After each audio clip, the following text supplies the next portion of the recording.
जमात इस्लामी और तहरीक लब्बैक का धरना और मार्च, इसके ऊपर भी बात करनी है, मगर उससे पहले मैं जो इमरान खान की बात करनी है। सबसे पहले लाखों करोड़ों दरूद आप सल्लल्लाहु अलैहि वसल्लम और आप सल्लल्लाहु अलैहि वसल्लम की आले पाक पर। जी दोस्तों, कहाँ गया वो इमाम खमीनी बनकर आने वाला मियाँ नवाज शरीफ? कहाँ गई वो स्पीड, शहबाज स्पीड? कहाँ गई वो मुल्क पंजाब को तरक्की की तरफ स्पीड से लेकर जाती हुई मरियम स्पीड? आज भी जेल में बैठा हुआ इमरान खान इनके हवास के ऊपर काबिज है। इनकी किसी भी बात को ले लें, इमरान खान से शुरू होती है और इमरान खान पर ही ख़त्म होती है। कोई एक बात सुबह उठते हैं इमरान खान से शुरू करते हैं, रात को सोते हुए इमरान खान ने ये कर दिया, इमरान खान ने वो कर दिया। और मेरे भाई, इमरान खान तो इस वक्त जेल के अंदर है। इमरान खान को 1 साल और तकरीबन 4-5 दिन हो गए हैं जेल के अंदर। अब तो इमरान खान की जान छोड़ दो, अब तो अपनी कारकर्दगी दिखा दो। मगर अभी भी इमरान खान, इमरान खान, इमरान खान। मीडिया भी इमरान खान के बगैर नहीं चल सकता। अब जब तक वो बानी पीटीआई का जिक्र ना कर ले, वो इमरान खान नहीं कहते, बानी पीटीआई कहते हैं। जब तक बानी पीटीआई का टॉक शो के अंदर जिक्र ना हो जाए, तब तक मीडिया की भी हेडलाइन नहीं बनती। असेंबली हो, मार्केट हो, पार्लियामेंट हो, टॉक शोज हो, कहीं पर भी चले जाएं, सरकारी किसी दफ्तर में आप चले जाएं, वहां पर भी इमरान खान की ही गुफ्तगू हो रही होगी। इमरान खान ही जेर बहस होगा। इमरान खान को ही हर कोई डिस्कस कर रहा होगा, चाहे वो कोई भी सरकारी दफ्तर हो। किसी बस स्टैंड पे चले जाएं, आपको इमरान खान डिस्कस करता हुआ होता हुआ नजर आएगा। किसी मार्केट में, शॉपिंग मॉल में चले जाएं, आपको इमरान खान डिस्कस होता हुआ नजर आएगा। इमरान खान, इमरान खान, इमरान खान। सुबह, दोपहर, शाम, हर वक्त इमरान खान, इमरान खान हो रही है। इस सब के पीछे क्या है? मैं ये समझता हूँ, अल्लाह तबारक ताला ने ये कहा है कि अल्लाह जिसे चाहे इज्जत दे, जिसे चाहे जिल्लत दे। ये अल्लाह तबारक ताला के इख्तियार में है। ये अल्लाह तबारक ताला के इख्तियार में है कि अल्लाह ने जिसे इज्जत देनी है उसे इज्जत देनी है, जिसे जिल्लत देनी है उसे कोई जिल्लत से बचा नहीं सकता। और जिसे अल्लाह तबारक ताला ने इज्जत देनी है उसे कोई रुस्वा कर नहीं सकता। मैंने जिक्र किया था तहरीक लब्बैक और जमात इस्लामी का धरना। ये दोनों जमातों के धरने बैक वक्त आगे पीछे क्यों हुए? इसकी रीज़न क्या थी?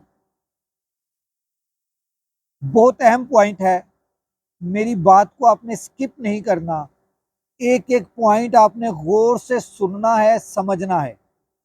फिर आपको समझ आएगी कि ये असल गेम थी क्या। ये असल गेम से नजरें हटाने की, ध्यान हटाने की एक बहुत बड़ी प्लानिंग थी। असल गेम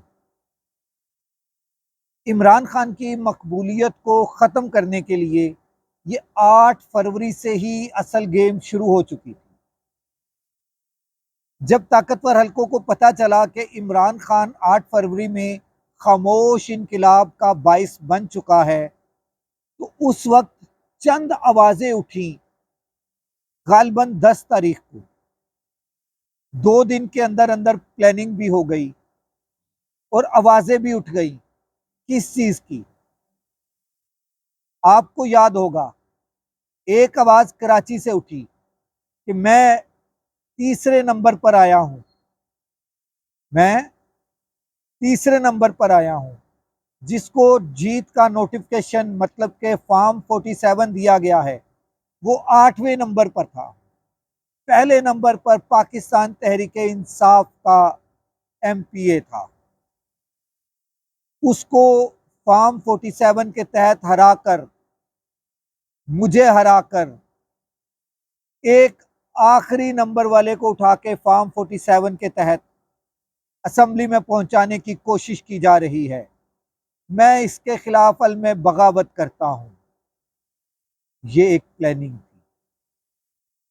दूसरी आवाज लाहौर और इस्लामाबाद से उठी। उन्होंने कहा हमारे पास फार्म 45 मौजूद है।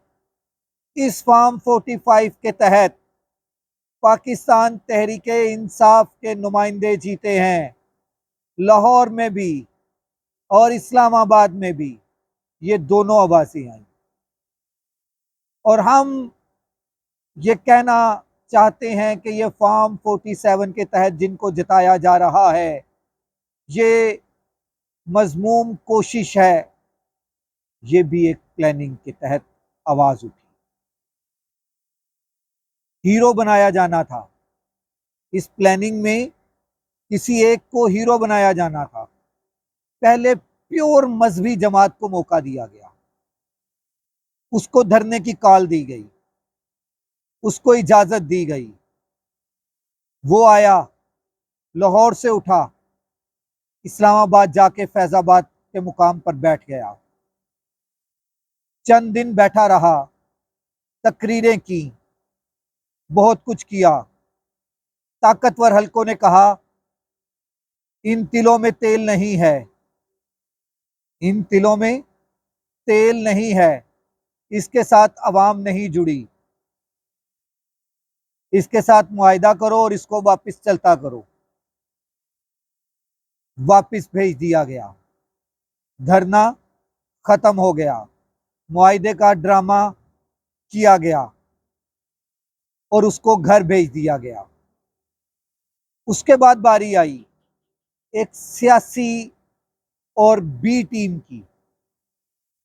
उसको कहा गया, थपकी दी गई, चलो निकलो धरने के लिए, लॉन्ग मार्च के लिए, बड़ी बड़ी बातें करो, महंगाई की बात करो, तुम्हारे साथ आवाम जुड़ेगी। उसके साथ ही पाकिस्तान तहरीके इंसाफ के कुछ नुमाइंदों को भी थपकी दी गई कि हम आपके साथ हैं, आप भी इनका साथ दें, हम आपके लिए सहूलतकारी करेंगे, आने आने वाले वक्तों में आपको हम ऊपर लेकर जाएंगे।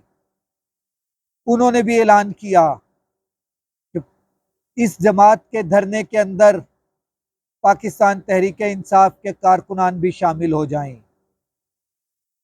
मगर अवाम सब कुछ देखती है। जैसे कहा जाता था, कोई देखे या ना देखे, शब्बीर तो देखेगा। मगर आजकल ये चल रहा है कि कोई देखे या ना देखे, अवाम देखेगी। और अवाम देख रही थी, अवाम को भनक हो चुकी थी। क्या हुआ? धरना खत्म हो गया। ये तो महंगाई कम करवाने के लिए मुआहिदा कर रहे थे। इन्होंने कहा हमारी बात मान ली गई है। ये तो ₹2.56 बिजली का रेट मजीद महंगा करवा कर आ गए। क्यों? इनका धरना क्यों खत्म हुआ? इसके पीछे की बात भी बता देता हूं। इसके पीछे की बात है, उसी दौरान IMF ने कहा अगर तुम्हें माल चाहिए तो बिजली की कीमत ₹2.56 बढ़ा दो। तो बिजली की कीमत ₹2.56 बढ़ा दी गई। एक जमात उठी थी कराची से, इस्लामाबाद बैठी थी और डी चौक जाते जाते यू टर्न लेकर वापस फैजाबाद आ गई थी। क्यों? कि हमारे मुतालबात मान लिए गए हैं। क्या ये माने थे? क्या वो बिजली को महंगा करवाने के लिए आए थे? क्या उन्होंने अवाम के ऊपर ₹2.56 बिजली का बम गिराने के लिए आए थे? कराची से उठे और इस्लामाबाद में आकर बैठे। उनके अपने कारकुन सोशल मीडिया भरा पड़ा है। उनके अपने कारकुन कह रहे हैं हमारा अमीर सादा है, उसको बेवकूफ़ बना दिया गया है, हम मुतमईन नहीं हैं, हम गैर मुतमईन हैं, मगर लीडर ने कह दिया इसलिए हम वापस जा रहे हैं। दिल नहीं मान रहा मगर हम वापस जा रहे हैं। इस धरने को ख़त्म करने की दो रीज़न्स थी। पहली रीज़न आपको बताई IMF बिजली के रेट में इजाफे की मांग कर दी। दूसरी रीज़न अवाम में पजीराई नहीं मिली।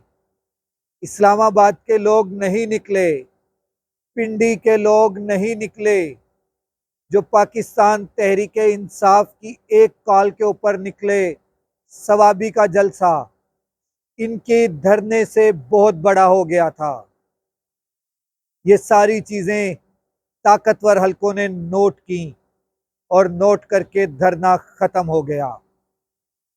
जमाते इस्लामी लाहौरी ग्रुप ने जमाते इस्लामी कराची ग्रुप को मात दे दी और धरने को ख़त्म करके अपने अपने एसी चिल एसी कमरों में आकर ख्वाब खरगोश के मज़े ले रहे हैं, मगर आवाम को ₹2.56 बिजली महंगी करवा कर आए हैं।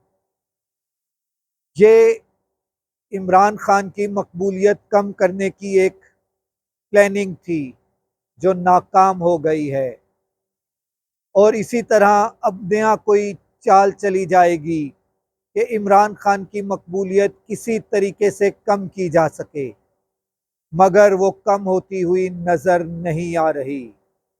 अगले व्लॉग तक राशिद इकबाल कादरी को इजाज़त दीजिए। अल्लाह हाफिज़।